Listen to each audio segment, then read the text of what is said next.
Hello दोस्तों, CS वाला tutorial के एक नए एपिसोड में मैं सौरभ आपका एक बार फिर से स्वागत करता हूं एक नए एपिसोड में। दोस्तों, अभी हाल ही में मैंने कंप्यूटर क्लास 12th का चैप्टर नंबर 1 जो कि है कंप्यूटर सॉफ्टवेयर को स्टार्ट किया था। इसके लगभग हम 5 ट्यूटोरियल पहले कर चुके हैं जहां हमने कंप्यूटर सॉफ्टवेयर क्या होता है, इसकी परिभाषा, इसके प्रकार, इसके अलावा सिस्टम सॉफ्टवेयर क्या होता है, एप्लीकेशन सॉफ्टवेयर क्या होता है, यूटिलिटी सॉफ्टवेयर क्या होता है, सभी प्रकार के बारे में बात कर चुके हैं। दोस्तों, आज की इस वीडियो में हम जानेंगे कि हमारे कंप्यूटर के अंदर जो सिस्टम सॉफ्टवेयर होता है और जो एप्लीकेशन सॉफ्टवेयर होता है, इन दोनों के बीच में क्या कुछ बेसिक डिफरेंस होते हैं। तो इसके बारे में हर एक कंप्यूटर यूजर को पता होना ही चाहिए।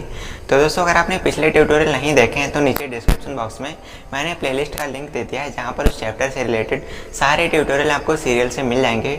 तो उस प्लेलिस्ट पर जाकर के आप आसानी से सारे ट्यूटोरियल देख सकते हैं और कंप्यूटर सॉफ्टवेयर चैप्टर को आसानी से पढ़ सकते हैं। चलिए दोस्तों, without wasting any more time start करते हैं आज का ट्यूटोरियल और जानते हैं कि हमारे कंप्यूटर के अंदर सिस्टम सॉफ्टवेयर और एप्लीकेशन सॉफ्टवेयर में क्या कुछ बेसिक डिफरेंस होते हैं।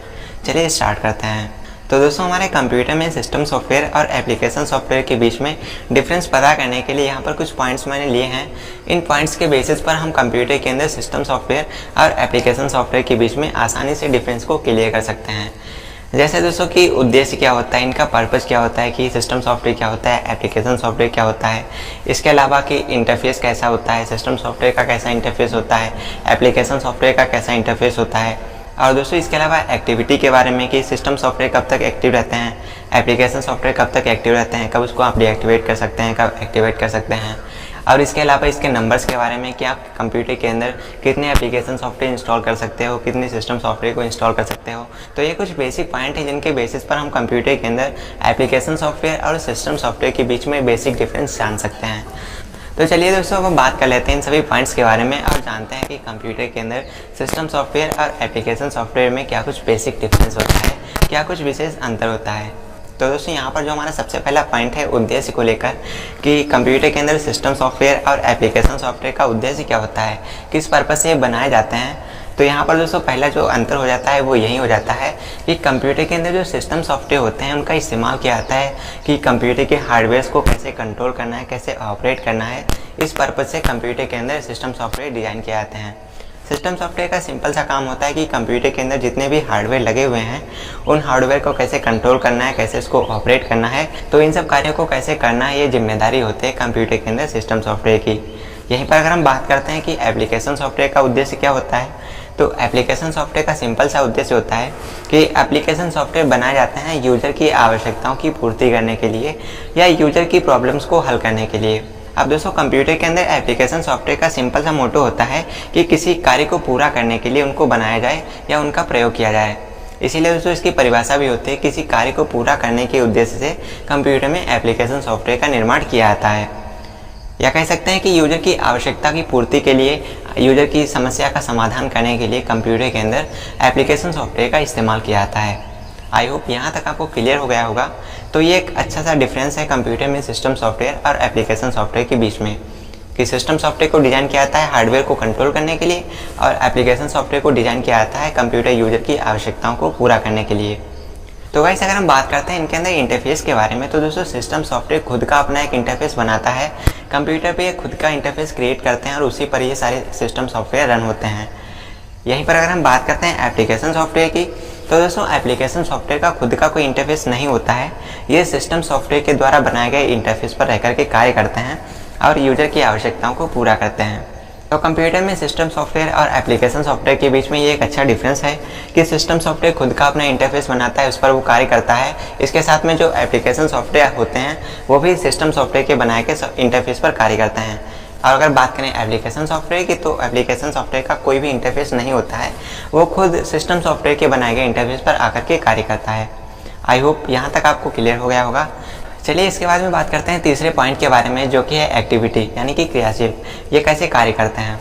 तो अगर हम बात करते हैं सिस्टम सॉफ्टवेयर की, तो दोस्तों सिस्टम सॉफ्टवेयर आप जब अपने कंप्यूटर को स्टार्ट करते हो, जब आप सीपीयू का पावर बटन दबाते हो, यानी कि जब आप अपने कंप्यूटर को स्टार्ट करते हो, तो वहाँ से लेकर के जब तक आप अपना कंप्यूटर शट डाउन नहीं करते, प्रॉपर तरीके से बंद नहीं कर देते, तब तक आपके कंप्यूटर के अंदर जो सिस्टम सॉफ्टवेयर होते हैं वो रन होते रहते हैं। वो आपको दिखाई नहीं देता, लेकिन वो रन होते रहते हैं।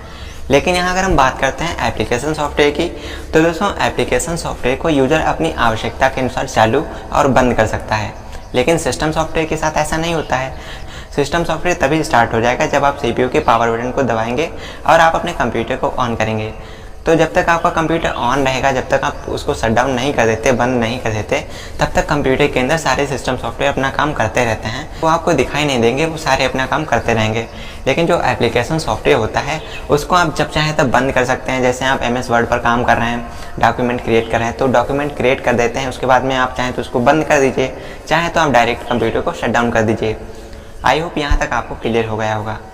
चलिए दोस्तों, इसके बाद में बात करते हैं इसके लास्ट पॉइंट के बारे में, जो कि नंबर ऑफ सॉफ्टवेयर इंस्टॉलेशंस, यानी कि आप अपने कंप्यूटर के अंदर कितने सारे सिस्टम सॉफ्टवेयर को इंस्टॉल कर सकते हैं, उनका इस्तेमाल कर सकते हैं, और कंप्यूटर के अंदर कितने सारे एप्लीकेशन सॉफ्टवेयर को इस्तेमाल कर सकते हैं, उनको कंप्यूटर में डाउनलोड करके इंस्टॉल कर सकते हैं।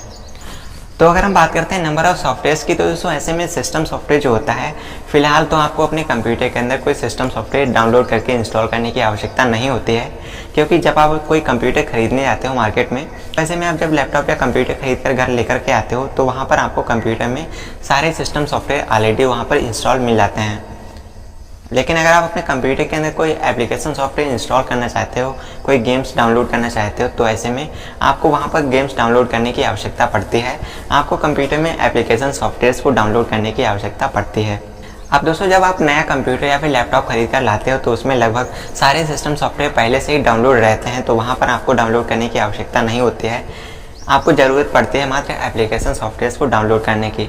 तो अगर हम बात करें नंबर ऑफ़ सॉफ्टवेयर डाउनलोड की, तो ऐसे में एप्लीकेशन सॉफ्टवेयर को आप सिस्टम सॉफ्टवेयर के कंपैरिजन में ज़्यादा डाउनलोड करते हो, ज़्यादा इंस्टॉल करते हो एज़ कम्पेयर टू हमारे सिस्टम सॉफ्टवेयर के, और सिस्टम सॉफ्टवेयर को आप कम डाउनलोड करते हो एज़ कम्पेयर टू हमारे एप्लीकेशन सॉफ्टवेयर। तो कुछ इस तरीके से हम अपने कंप्यूटर के अंदर सिस्टम सॉफ्टवेयर और एप्लीकेशन सॉफ्टवेयर के बीच में अंतर को एक्सप्लेन कर सकते हैं, उसको पॉइंट कर सकते हैं। आई होप दोस्तों यहाँ तक आपको समझ में आ गया होगा और आपको पता चल गया होगा कि कंप्यूटर के अंदर सिस्टम सॉफ्टवेयर और एप्लीकेशन सॉफ्टवेयर में क्या कुछ बेसिक डिफरेंस होते हैं।